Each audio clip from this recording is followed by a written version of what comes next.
In the authentic collections of Hadith, there is a story that shocks even the most pious, yet Allah forgave him completely. This is not fiction, this is real. This narration is recorded in Sahih al-Bukhari, every word preserved, every detail intentional. The Prophet told us, "Among the people before you was a man blessed with wealth and status, but inside, he carried a terrifying fear. As death approached, he asked his sons, 'What kind of father have I been to you?' They replied, 'You have been a good father.' Then he said something unimaginable, 'I have never done a single good deed.'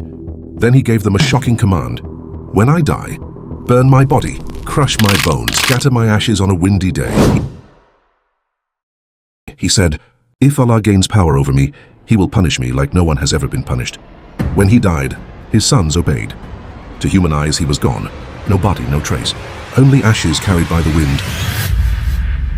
Before we continue, ask yourself, what do you think will happen to him? If you love authentic hadith stories told cinematically, support the channel and follow Islamic City. Now watch closely. This is the turning point. Then Allah commanded the earth, "Gather what you took." He commanded the wind, "Return what you carried." And suddenly, the man stood restored, alive, complete. Standing before the one he feared most, Allah asked him, "What made you do this?" He had no deeds to present, no charity, no righteous record.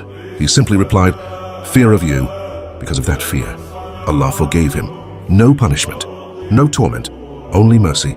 A man with almost nothing, saved by sincerity in his heart. This story is preserved in Sahih al-Bukhari. He had almost no deeds, yet a sincere fear of Allah saved him. Never underestimate the mercy of Allah. And never let your sins convince you that you cannot return.